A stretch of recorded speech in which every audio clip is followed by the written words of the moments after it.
We now focus on this, the Western Cape weather, with the South African Weather Service issuing a level 5 warning for Cape Town and a level 9 for areas further inland. Schools in parts of the province will remain suspended.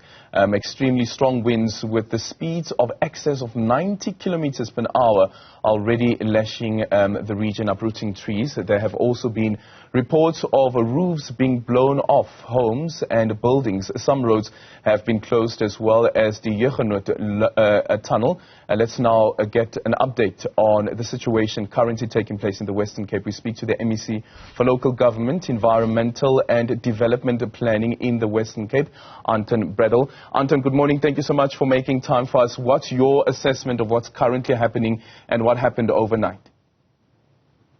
Good morning, and thank you for the opportunity. We've been busy. Our teams, luckily everybody is out there and willing to help and to assist. Our disaster management teams as well as our NGOs. So yesterday, before the storm and the wind and there was a lot of fires. So at stage we've struggled with 40 fires in Paarl, Stellenbosch, Wellington area. And some of the fires were structural fires, so informal settlements, the Kayamandi.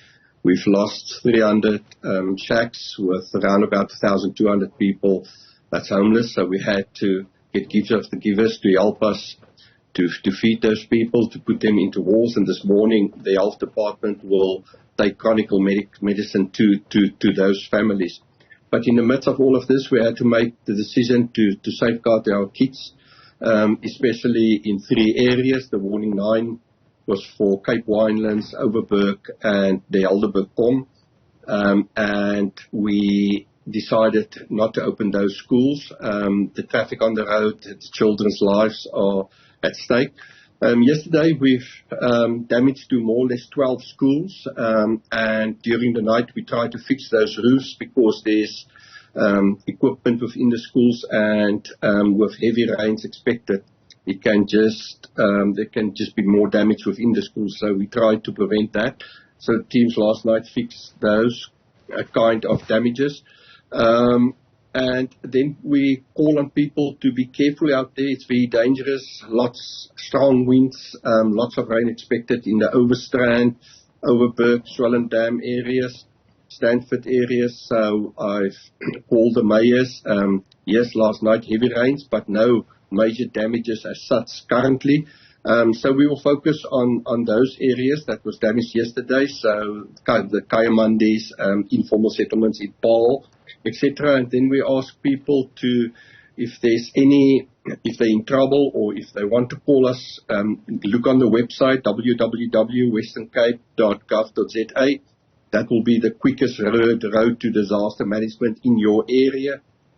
Everybody is on standby. And then the last call, fake news is very difficult to deal with currently, and it keeps our people unnecessarily out of the real issues to deal with the real issues. So we ask people not to spread fake news, please. Yeah.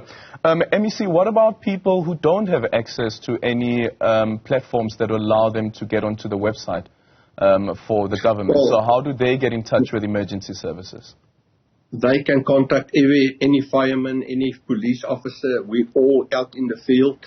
Go to your nearest police station. They will have the details. They will help you. But I can tell you, in the towns, you will see a lot of emergency workers.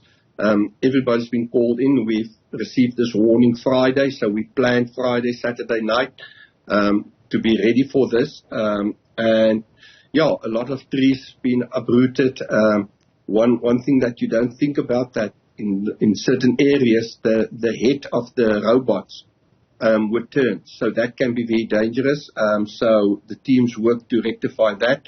On the N2 corridor currently there's no electricity and no traffic lighting, so they will try with Eskom to rectify that also as soon as possible. Okay. And with the disaster management team that is assisting you, can you tell us whether you've had to call, or any of the local municipalities have had to call in some of the disaster management officials who perhaps are on leave to come and bolster the team that's trying to assist with some of the rescue efforts?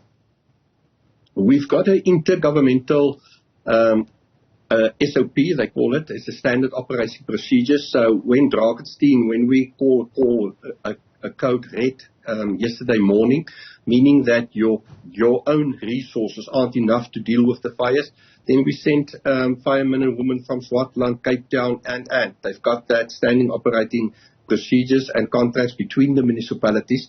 So they shift personnel where necessary. Okay.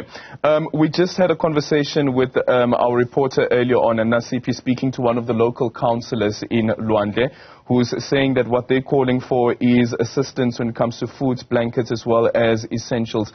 Do you know how the local government is assisting the people of Luandle, and perhaps maybe even from a provincial level?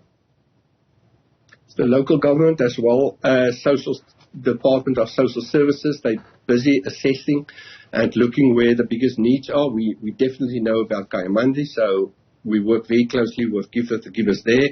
City of Cape Town do have a big team, and as soon as they finish their assessments, they, throughout the night and also early morning, busy dealing with food issues, with the cold weather, blankets, etc. But obviously, they need more stock. But this morning, I can tell you, I made a couple of calls to the mayors. They sit all in the disaster centers. And this morning, it's all about how to care for their communities, looking at projects to support the communities through anything from a soup kitchen right through to providing food to houses and blankets, obviously, and then also looking at shelter for these people, working also with the churches. Yeah, and of course the homeless people as well. Yeah, the homeless people is always one of the first stops, also to keep them out of harm's way. We've got a self-designed system where, as we know that if there's going to be 50 millimeters of rain next to the Breede River, we know which areas will be flooded, so we move firstly the homeless people out of the streets, under the bridges, etc., so to keep them safe and get them into shelters. Those processes are ongoing. Yeah. My colleague Naledi made a point earlier on about, unfortunately, in some cases, you'd find an employer refusing to give an employee leave because of whatever the circumstances are, because of the weather that's currently playing out in the Western Cape. But from a government's perspective, what's your advice to employers this morning, considering this devastation that has led to even a decision that has been taken by the local government, by the government of the Western Cape, that some schools should close down? What's your advice to employers this morning? The first advice is to understand, to have an understanding that is difficult out there. It's difficult if you live in an informal settlement. When your roof has been blown off, obviously your first priority is to care for your family. And we need to understand this as employers. We had a call to business yesterday, our tourism department, to talk to the tourism sectors. We had agriculture in our disaster center yesterday, the whole day. They were part of it to help to see where they can act and where they can help the farm workers. Remember that one of the big reasons to close schools is the transport. Transport can be very difficult and very dangerous, and the same for business as well as farm workers, transport, etc. So we called them, we invited them into the disaster center so that they can get firsthand the right information. But as soon as you start to work with winds of 90 kilometers per hour, then people cannot be on trucks, they cannot be in buses, because it's very dangerous. Okay, and just finally, MEC, any reports around the fatalities or injuries that have been sustained during this period? Yesterday, some of this debris is very dangerous when wind picked them up. So one person was injured in Kayamandi, not serious, but injured. And then we lost one life in the Paarl region. A tree fell onto a person, and apparently we've lost that life. Okay. Thank you so much for that update, and condolences to the family of that one person who lost their lives. That is the MEC for Local Government, Environmental and Development Planning in the Western Cape, Anton Bredell. This is a major story, and of course this morning we're calling, as we hear that disaster crews are bracing for flooding and damaging storms across the country.